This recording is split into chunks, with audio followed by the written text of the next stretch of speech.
Do you want to know what one of the most weird and quirky tactics or ways that you can actually sell more is? Now, it's not going to be, this is not going to be like an objection handling script or a framework or a tip. It's going to be something really just like peculiar that you're probably going to think, okay, interesting, I didn't know that can help. Or maybe you did. But the way to actually sell more and to set more calls and to close more calls is just to be very curious and be a very curious person. Now, I, by nature, am a very curious person. So when I meet new people, when I go out with new people, when I have conversations with new people, I'm very curious and very interested about them, and I always ask them questions about themselves and ask them follow up questions about things that they say to me. And I always find that as a result of this, I build better relationships for a start. I build a stronger network, and I get more sales. Now, obviously, not with the people that I'm just speaking to, randomly on the street. Um, but I always found that I get really good relationships. I make really good relationships. I network, and those relationships somehow always end up in some sort of business transaction or exchange or value exchange. And it comes back to just being a really curious person. Now, the reason that being curious translates into selling more is because when you're curious, you have natural questions that you want to ask in your mind, and you have natural things that you want to find out about someone.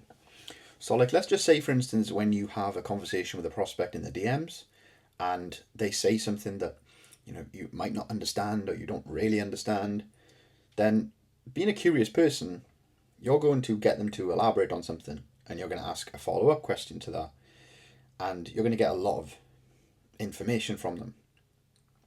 Now, a lot of the time, when people come to me for advice in a conversation or they come to me for advice with sales calls, it's always because the prospect has said something very ambiguous, and or they don't really know the meaning behind it, or they don't really understand, and they're asking me, like, what should I do from a sales perspective? And 80% of the time, the answer is not to have some form of sales tactic or try this or try that. The answer really is just to be more curious and ask more questions and find out a little bit more information, because ultimately the essence of sales, setting, closing, is literally just finding out information on how you can best help that person. And it's easy. Like, finding out information and determining whether you can help people and if people want to be helped is really easy. It literally just takes asking people questions. And if you are a curious type of person where you just always want to understand something, or you always just want to truly get to grips with someone's scenario or someone's situation or someone's problem, then that is going to serve you very, very well in sales, because you are going to be the type of person who asks questions. You are going to be the type of person that wants to find out the most amount of information that you can, which really does help with sales, because objections and roadblocks are just caused by pieces of information that you do not know. Okay, so let's just take the I need to ask my partner objection for a minute, right? Now, if you were a very curious person, before that objection even had a chance to come to light, you could have asked someone, oh, like, does your boyfriend or does your girlfriend support you with your goals? Does your boyfriend or your girlfriend know that you're trying to achieve X, Y, and Z? And those are sort of the natural questions that come to you if you're a curious type of person, because when you're a curious type of person, you want to find out more information. You're just naturally curious about asking questions and finding things out. And when you start to ask those questions, you start to gain more information. You start to gain more knowledge. You start to gain more leverage, which then means you can use that leverage wisely on the tail end of a sales call. So, like the partner objection, like I just mentioned, if you're a curious type of person, when someone gets on a call, you want to ask them the questions of, oh, like, does your partner know they're having this conversation? Does your partner know that you've got these goals? Does your partner support you? Have you and your partner tried anything together maybe to work things out? Or have you tried anything with your partner to achieve X, Y, and Z goal? And by you asking those questions and by you being a curious type of person, you are unknowingly signing yourself up to make sales a lot easier for you.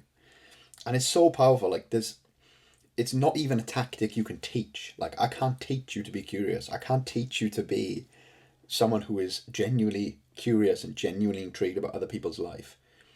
Obviously, you can train yourself to do it and to train your auto-respondent system in your brain. I don't even know if that's a thing, to be like that. But if you are a naturally curious person and you just think, okay, I want to find out a bit more about that, which most business owners are because they're problem solvers, then you are going to sell more as a byproduct of being more curious. Now, if you're like not necessarily as curious as me and you're not necessarily that type of person that is like ravenously curious about other people's life and other people's problems and everything like that, then what I want you to do is I want you to go into a sales call, ask a question, and before you even get on the sales call, think about what questions you want to ask this person and ask yourself, how can I ask this person 2 more questions about that specific thing? Okay, so an example would be, let's say for instance you go into a sales call and you have your framework and you have the discovery phase, right? I want you to, let's say for instance you're asking this person about, oh, like, what is it that you've tried so far? Okay, so what I want you to do is I want you to think, how can you go 2 layers deeper, or how can you ask 2 more follow-up questions to that main primary question? Now what that could look like is, oh, what is it you've tried so far? Or how long did you try that for? You know, did you feel like it didn't work? Why do you feel like it didn't work? How did it not work and make you feel?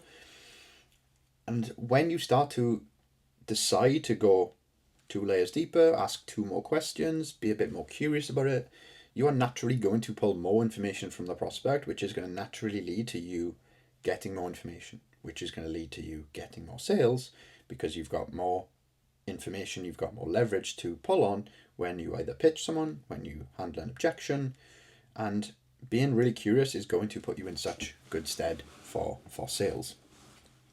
And the biggest thing that it comes to is the objection side of it. Like, if you are on a sales call and you get an objection, the reason that you've got the objection, depending on what the objection is because of probably about 3 reasons. Reason number 1, lack of urgency / scarcity. Reason number 2, lack of a gap built through emotional desire. And reason number 3 is that there is probably a piece of information or a piece of the puzzle that you are missing that has surfaced when it's crunch time, when it's time to close. And ultimately, you can practically solve those 3 problems or reasons that an objection comes up by just being more curious.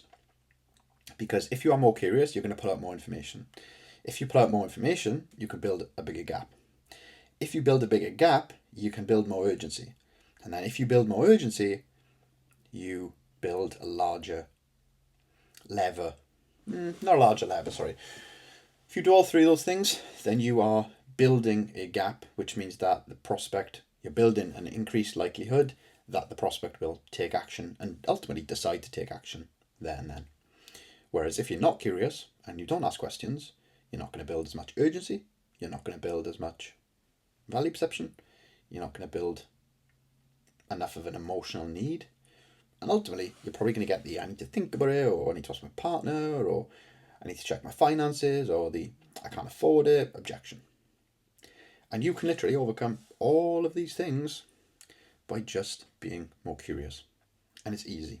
So the next time you're on a sales call, or the next time you're even in the DMs, ask yourself, how can I ask 2 questions or 2 more questions to this primary question that I'm asking? And I guarantee you, when you start to do that, you are going to naturally get more curious, and you are naturally going to find out more information, and you're naturally going to close more deals. Be curious, stay curious, and enjoy winning by literally just being curious. And that is genuinely one of the biggest hacks to sell more. It's so simple. You don't need to learn a fancy script. You don't need to learn wild objection handling techniques. You just need to practice being more curious and asking more information. And as a knock-on effect, then you're probably going to find that you get less objections and you close more deals, which is obviously what we all want. And it's so simple. It is so simple. Setting calls and closing calls are so simple. So simple. But obviously, if it's not simple for you, then you're missing out on the knowledge and the expertise that you need in order to make it simple for yourself. But that's it. Anyway, I hope you enjoyed this video. I'll catch you next time, I guess.